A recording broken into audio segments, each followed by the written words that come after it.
I hope Jay comes home for dinner.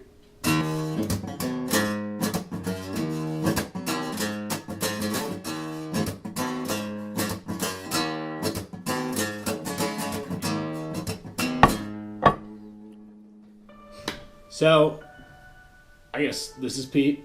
He's canoed part of the Mississippi River. That's not true. He's canoed on the Mississippi River. That's also not true.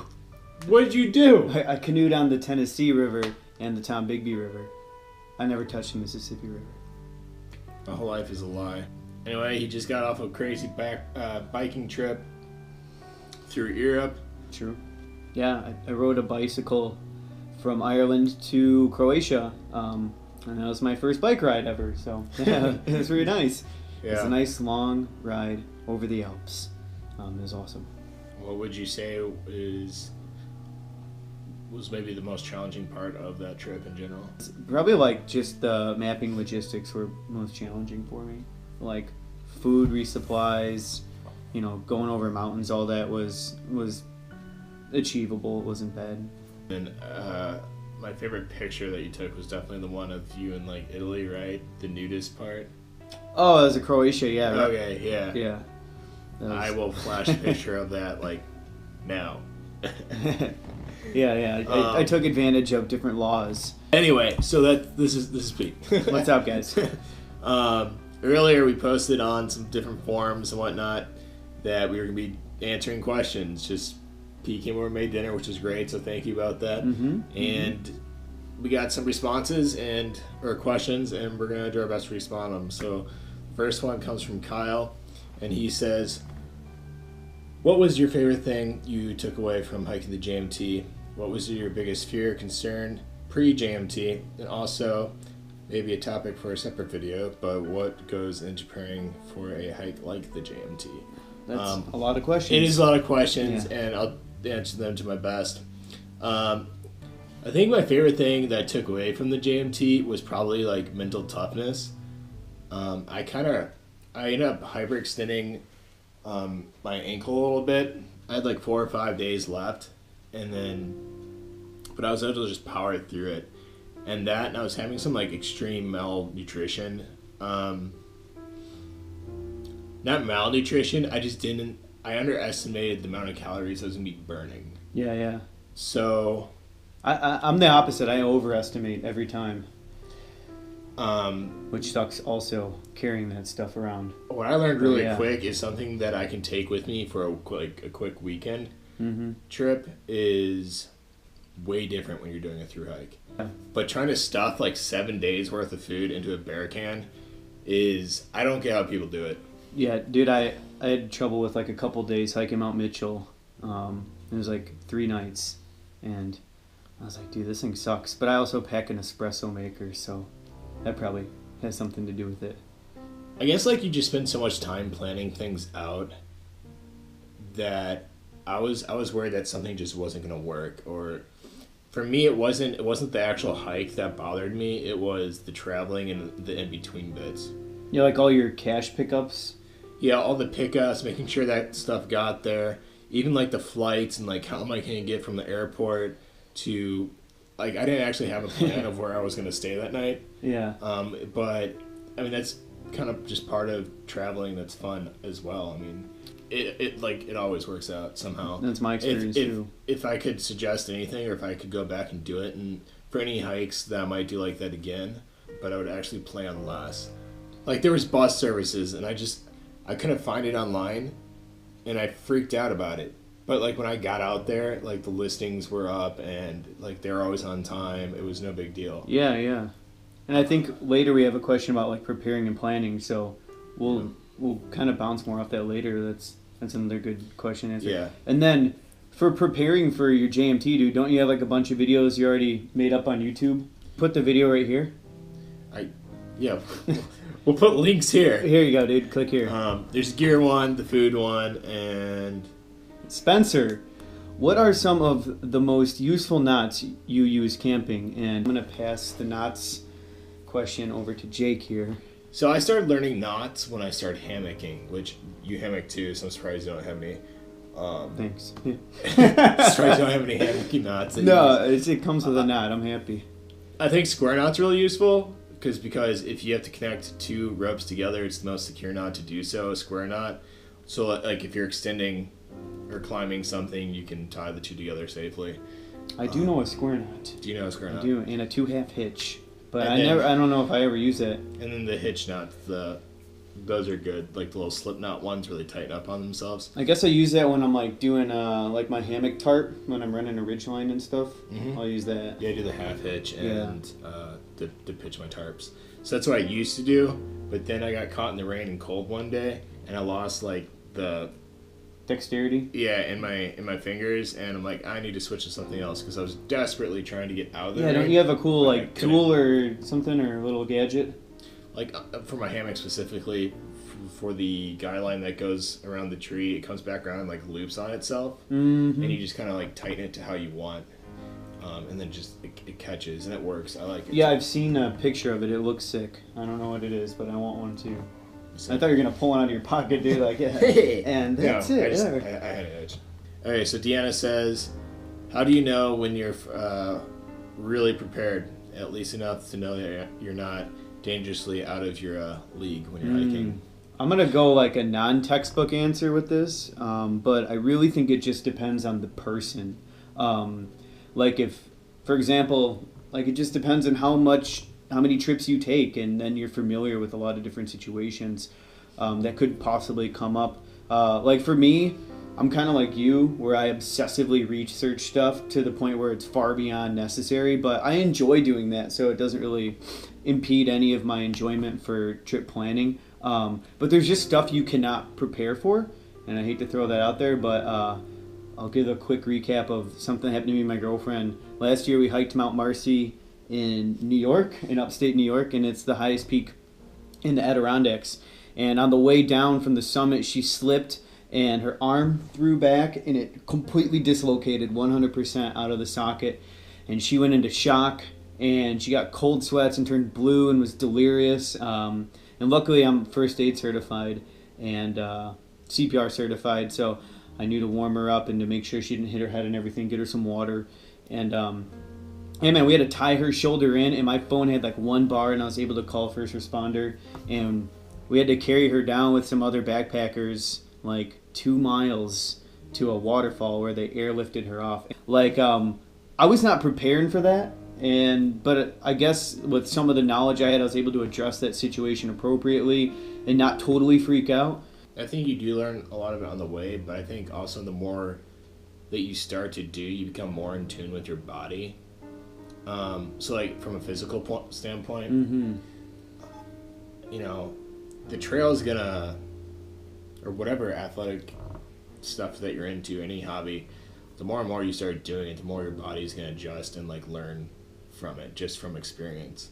Try to think realistically, and sometimes you can surprise yourself. I'd say one other good pointer is to give yourself plenty of time. So that way you don't feel rushed, and that's where mistakes happen. And I really think that's why my girlfriend slipped on the way down from Mount Marcy, because the sun was coming down, and we were picking up the pace a little bit to try to get Rushing. get out of off the trail before sundown. So plenty of time. And that way, if you need to call it early, you're tired, dude, pop your tent up, pop your hammock up. Yeah, I mean, go for the overnight or on like day hikes and just like see what it's like. Try your shoes out, put the pack on, go for a walk around in the neighborhood. All right, Tall, here we go.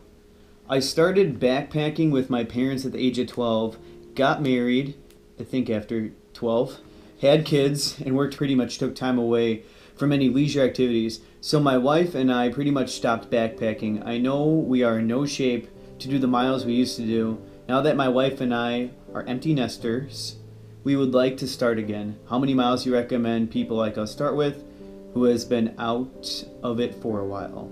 I think my first trip I did was like 7 mile days on pretty even terrain. It wasn't anything crazy, you know, and it doesn't have to be anything crazy. Well, it just depends on, you gotta just realistically look at what kind of shape you're in too. Yeah, you gotta be honest with yourself. Yeah. Even a 10-mile day can be a lot if there's a lot of elevation change or the ground's real uneven. So know the terrain and topography, know your elevation changes. Or if you just don't give a crap, dude, just go out and, you know. There is nothing wrong with throwing on a pack, hiking a couple miles in somewhere, setting out camp, and just like relaxing, and then the next day just hike out. Like, start there. You don't have to. There's no rule on putting in distance. Dude, you can't win hiking. Like, you can't win. And success is not measured in miles, at least in the way I hike, in my philosophy. The success is measured in, dude, did I enjoy myself? Do I feel like I challenged myself a little bit? And, you know, do I feel like I've accomplished whatever I went out there to do? Maybe it was to just camp with friends, or maybe it was to get to the top of a certain peak, but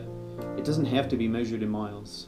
What I did on my last trip is I brought boxed wine, 1.5 miles and 2 miles. Then what we ended up doing is we set up camp, and then we did a bunch of day hikes. So how many miles do you recommend? I don't know. Go test it out. Throw your pack on and just go to some park, see how many miles you can do, I guess, and plan accordingly to that. From Amit, while urban backpacking, how, where, tips, do and don'ts. There is different urban through hikes that go through towns, and they're more like historical. Yeah, okay, I know what you're talking about now. Yeah, I don't know if that's what the question is. Where you can camp if you choose to, but you can also like stay in a hostel or like a hut. Yeah, okay. But then you like hike through the towns and, you know, pitch tent or wherever. Dude, I've like put my tent up in San Francisco, in the city, just in between two lines of trees, on a major like 4-lane road. I met some bums, but we have some friends that went on it was for Go Skate Day like 1 or 2 years ago, and they ended up sleeping on top of a roof of like, it was in California for yeah. Dude, I've never gotten in trouble for sleeping anywhere. Actually, the only time I ever got a camping ticket was in like some forest in California that you needed a permit in. Get creative, man. Take trains or buses or hitchhike around Europe. I mean, there's so many people doing that you'll just slide right in. If you're doing like the hostel jumping, you don't need to bring cooking stuff with you, because they have all that at hostels. And same with like if, you know, you're gonna be sleeping like in a hotel every night. You know, I think it's just one of those things where you gotta look at the map and know your mileage that you're gonna be putting in from A to B, and like, you know, are you gonna be in town to grab food like that morning, or you can get to the next town by night where you can like find a hut or a hostel or somewhere to sleep. Because like maybe you just want to go tentless and you just want to like pick up food in towns. Yeah, and that's the nice thing about hitting towns. Miles and then sleep somewhere, wake up, do the same thing. From Thomas. I like this guy. What the deuce is a micro backpacking trip? So I said that in my description of like, yeah, I do a bunch of micro trips, and I think it's you get these little figurines and you build those dioramas. Yeah, it's just like Legos and stuff. Yeah. You just build like little, go hiking with your Lego guys. It's pretty much like a weekender person. I like to take like Fridays and Mondays off, and then just I'll travel somewhere Thursday night, and I'll hike for like 3 or 4 days and come back Monday. Mm-hmm. And to me, that's just like a little micro trip. And then what you can do is you're not using like weeks off at a time. You're just using holidays and weekends wisely. Yeah, and I like how you look at that, man, because you can plan out a lot of cool stuff with those, you know, Thursday night for travel, that's Friday night camp. You can camp Thursday night, man. I mean, I'll pop my tent up at a rest stop. It's better than... I've hiked 2 in the morning, like, into a spot. Yeah, dude. Wake up in the morning and, you know... hit the trail. And then you're hiking Friday camping, hiking Saturday and camping, hike Sunday and camp, and then drive home Monday, dude. So I think it was like a 16-hour drive to go hike Mount Mitchell. And I did that. I drove there overnight and then woke up on like 3 hours of sleep, hiked, camped, finished the summit, and then went back down to base camp and then camped again, and then woke up, hiked down, and drove that 16 hours home. So it was like 3 days. I was able to go crazy. On a nice hike. It was awesome. And that's the tallest peak east of the Mississippi, I think, or something. My only tip for that, for micro trips, would be if you're trying to like get home on a Monday and you know you have a 6-hour drive ahead of you, plan it so that Monday when you wake up, you only have a couple miles to walk. That's true, yeah. For 2 reasons. One, it's just easy mileage. You get to your car by like 8 a.m. and you have plenty of time to make it home for dinner. 2, if you happen to wake up and the weather happened to turn on you, true. you're like by your car, you don't have to hike in the rain for like 8 miles. You could, like, you're there.